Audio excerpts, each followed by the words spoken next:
ফটকে একটি কোম্পানির ম্যানেজারের পোস্টে কাজ করে। খুব সুন্দর একটা জামা পরে গেছে। ফটকের একটি চেলা এখন বলছে, দাদা এক ঘর একটা জামা পরেছেন, পুরো মালিকের মতো লাগতেছে। ফটকে বলছে, ঠিক বলছিস তো, বার খাচ্ছিস না তো? কর্মচারীটা বলছে, কি বলেন যে দাদা?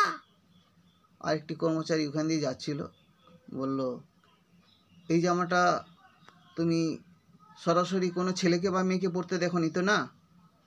এবার দ্বিতীয় কর্মচারী বলছে, না না, কোনোদিন দেখিনি। এবার তৃতীয় কর্মচারী বলছে, ও তাহলে এমনও হতে পারে কোনো কোম্পানির নতুন স্যাম্পেল বার করেছে। ফটকে বলল, হ্যাঁ কী বলছিস কি? এটা আমি নতুন বানিয়েছি, পুজোর সময় পরার সময় পাইনি বলে পরে এসেছি।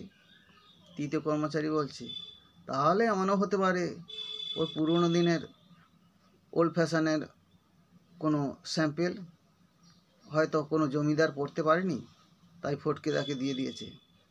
ফটকে বলল, এইটাই হচ্ছে মানুষের মুদ্রা দোষ, অন্যের ভালোটা কোনোদিনও দেখতে পারে না।